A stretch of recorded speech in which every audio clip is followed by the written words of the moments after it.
Hello everyone, welcome to uranium Guruji. आज हम लोग यहाँ पर 24 फरवरी से बनने वाले करंट अफेयर को डिस्कस करेंगे। वीडियो काफ़ी दिनों से नहीं आ रहा था, 2-3 दिन हो गए वीडियो नहीं आया था, तो जो हमारा 24 तारीख से छूटा हुआ है उसको पूरा कवर करेंगे हम लोग।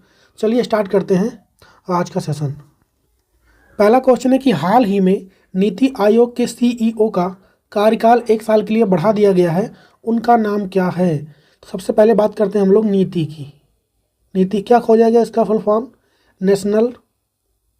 National institution for transforming India. National institution for transforming India. Transforming India ये इसका फुल फॉर्म हो जाएगा। अच्छा, इसके प्रेसिडेंट कौन है वर्तमान में? प्रेसिडेंट कौन है? और इसके वाइस प्रेसिडेंट कौन है? वाइस प्रेसिडेंट कौन है? और इसके CEO कौन है? ठीक है, तो क्या हो जाएगा? प्रेसिडेंट जो होते हैं वो देश के प्रधानमंत्री होते हैं। वर्तमान में कौन है? प्रधानमंत्री नरेंद्र मोदी, ये इसके प्रेसिडेंट होते हैं। वाइस प्रेसिडेंट वर्तमान में कौन है? तो डॉक्टर सुमन के बेरी हैं। डॉक्टर सुमन के बेरी हैं वर्तमान में, इसको ध्यान रखें। और CEO की बात करेंगे तो वो हैं BBR सुब्रमण्यम। BBR सुब्रमण्यम है, इसको ध्यान रखें आप लोग।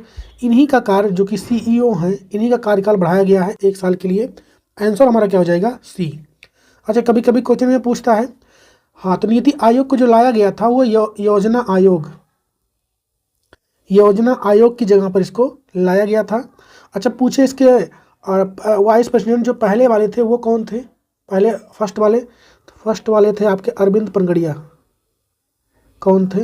अरविंद पनगड़िया इसके फर्स्ट वाले थे। और वहीं पर हम CEO की बात करेंगे, ये फर्स्ट वाले कौन थे? सिंधु श्री खुल्लर थे। कौन थे? सिंधु श्री खुल्लर। तो इतनी बातें ध्यान रखें नीति आयोग से। आंसर हमारा क्या हो जाएगा? BBR सुब्रमण्यम।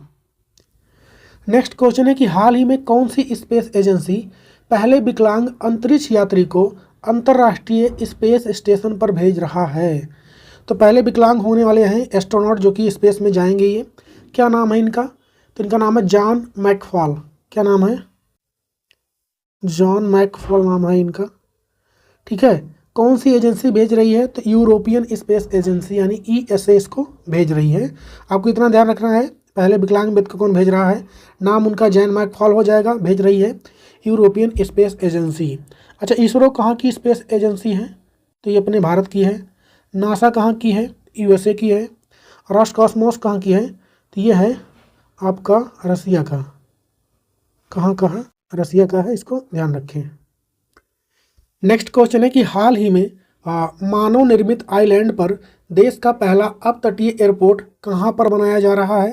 तो सबसे पहली बात, महाराष्ट्र जो है एक नया आइलैंड बना रहा है, जो कि आर्टिफिशियल होगा, मैन मेड होगा। आपको फोटो में दिख रहा होगा, कुछ इस तरीके से वो बन रहा है। उसी पर पहला एयरपोर्ट भी बनाया जा रहा है, इसलिए क्वेश्चन इंपॉर्टेंट हो जाएगा। आंसर क्या हो जाएगा हमारा?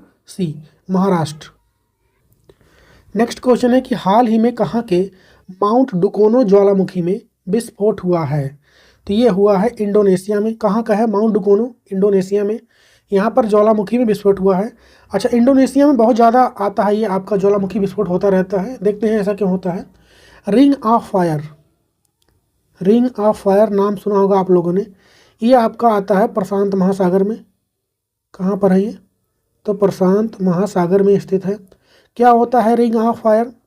तो ये यहाँ पे 2 टेक्टोनिक प्लेट जो होती हैं आपस में टकराती हैं, जिसकी वजह से क्या होता है, बहुत ज़्यादा यहाँ पर नेचुरल डिजास्टर आने के चांसेस रहते हैं। जैसे भूकंप हो गया, सुनामी हो गया, ठीक है, ज्वालामुखी विस्फोट हो गया, ज्वालामुखी विस्फोट। इन सब एरिया के लिए ये प्रशांत महासागर में जो रिंग ऑफ फायर वाला एरिया है बहुत प्रोन हो जाता है, इसके लिए यहाँ पर ज़्यादा देखने को मिलता है। इसी में इंडोनेशिया का आपका क्या पड़ेगा? इंडोनेशिया पड़ेगा, उसका माउंट डुकोनो, इसलिए यहाँ पर ज़्यादा ज्वालामुखी विस्फोट देखने को मिलता है। ये इसके बारे में हो गया। ध्यान रखें आप लोग, रिंग ऑफ फायर कहाँ पर स्थित है? प्रशांत महासागर में। अच्छा, इंडोनेशिया की कुछ और हम लोग ज्वालामुखी जो एक्टिव है उनकी बात करें तो एक तो आपका हो जाएगा सिनाबुंग ज्वालामुखी भी आपको यहीं देखने को मिलेगा।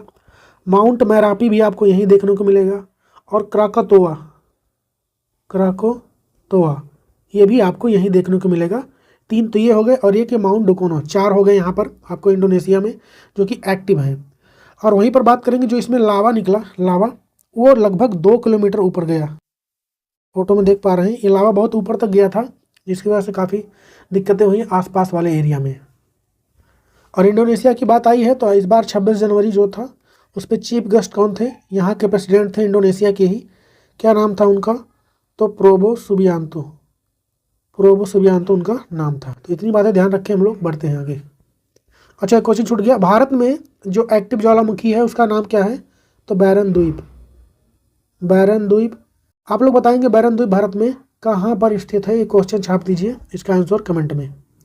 अगला क्वेश्चन है कि हाल ही में किस जनजाति ने अली ए लिगोंग उत्सव को मनाया है, तो इसको कौन सी जनजाति मनाती है, तो मीसिंग जनजाति, क्या नाम है, मीसिंग जनजाति यानी ट्राइब्स के द्वारा इसको मनाया जाता है।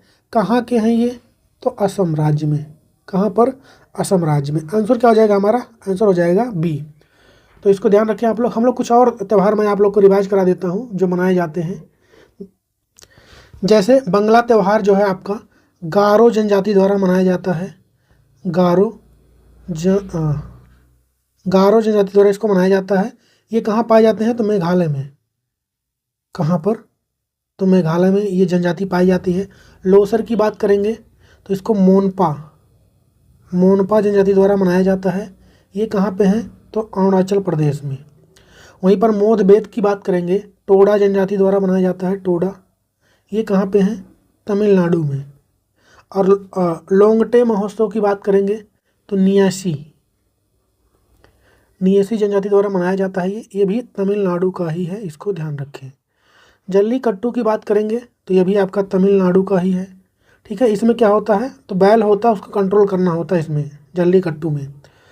उसके बाद कम्बाला उत्सव की बात करेंगे तो ये बेंगलुरु में है, बेंगलुरु कर्नाटका लिख दीजिए आप लोग, कर्नाटका में मनाया जाता है ये।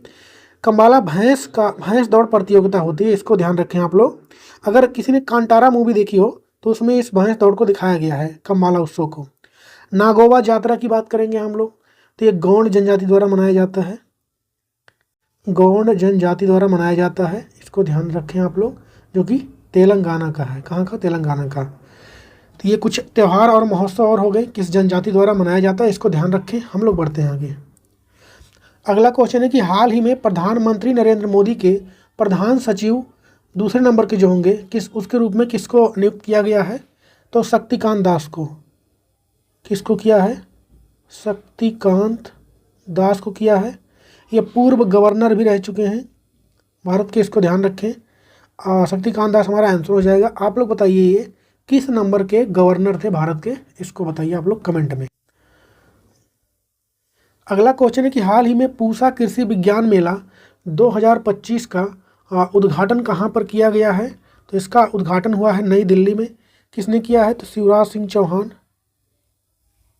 शिवराज सिंह चौहान इन्होंने इसका उद्घाटन किया। ये कौन है, तो कृषि मंत्री हैं वर्तमान में, इसको ध्यान रखें आप लोग। और इसका इस बार थीम क्या रहा है, थीम क्या रहा है, उन्नत कृषि विकसित भारत, उन्नत कृषि विकसित भारत, विकसित भारत इसका थीम हो जाएगा। आयोजन किसने करवाया, तो भारतीय कृषि अनुसंधान संस्थान ने इसको आयोजन करवाया गया है, इसको ध्यान रखें। अगला क्वेश्चन है कि 2025 में 98 नंबर का अखिल भारतीय मराठी साहित्य सम्मेलन, इसका उद्घाटन कहाँ पर हुआ है, नई दिल्ली में हुआ है। किसने किया है, तो देश के प्रधानमंत्री नरेंद्र मोदी, फोटो में दिख रहे हैं आपको, इन्होंने इसका उद्घाटन किया है। अगला क्वेश्चन है कि प्रधानमंत्री नरेंद्र मोदी को किस देश के राष्ट्रीय दिवस समारोह में मुख्य अतिथि के रूप में आमंत्रित किया गया है, तो ये किया गया है मॉरिशस में। कहाँ पर, तो मॉरिशस, मॉरिशस देश में इनको किया गया है आमंत्रण। कब आज़ाद हुआ था मॉरिशस, तो 12 मार्च 1968 को इंग्लैंड से, जो कि अंग्रेज थे, उनसे आज़ाद हुआ था। आंसर क्या हो जाएगा हमारा, मॉरिशस हो जाएगा, इसको ध्यान रखें आप लोग। और पिछली बार जो चीफ गेस्ट थे मॉरिशस के वो भी भारत के ही थे, पर प्रेसिडेंट थी द्रौपदी मुर्मू, इसको भी ध्यान रखें आप लोग। बात आइए कहाँ की, तो मॉरिशस की। कैपिटल इसकी क्या होती है, तो पोर्ट लुइस, पोर्ट लुइस यहाँ की कैपिटल होती है। प्रेसिडेंट वर्तमान में कौन है? तो पृथ्वीराज सिंह रूपम है। क्या नाम है? पृथ्वीराज सिंह रूपम, ये हो जाएंगे आपके यहाँ के प्रेसिडेंट। और प्रधानमंत्री कौन है? नवीन राम गुलाम, हाल ही में बने थे अभी, नवीन राम गुलाम। अगला क्वेश्चन है कि 2025 के लिए किस देश को बंगाल की खाड़ी कार्यक्रम अंतर सरकारी संगठन का अध्यक्ष चुना गया है? तो इस बार इसकी अध्यक्षता कर रहा है अपना देश भारत। क्या है ये कि अंतर सरकारी संगठन का मतलब जो है संगठन, ये क्या है? तो इसमें कुल 4 मेंबर कंट्रियां हैं। कौन कौन हो जाएंगी? एक तो है इंडिया, बांग्लादेश, उसके बाद आपका हो जाएगा श्रीलंका और मालदीव। पिछली बार इसकी अध्यक्षता किसने किया था? तो मालदीव ने किया था। इसका हेडक्वार्टर कहाँ है इस संस्थान का? तो चेन्नई में है। कहाँ पर है? चेन्नई में है। भारत इस बार इसकी अध्यक्षता कर रहा है। और आज का होमवर्क क्वेश्चन है आप लोग के लिए कि हाल ही में टाइम मैगजीन की वुमेन्स ऑफ द ईयर 2025 की सूची में किस भारतीय महिला को शामिल किया गया है? इसका जवाब छापिए आप लोग कमेंट में। और यहीं पर मैं वीडियो को ख़त्म करूँगा आज। और बाकी आप लोगों को अच्छा लग रहा है तो कमेंट में बताइए, शेयर कीजिए दोस्तों के साथ। हम लोग मिलेंगे कल के वीडियो में, तब तक के लिए जय हिंद।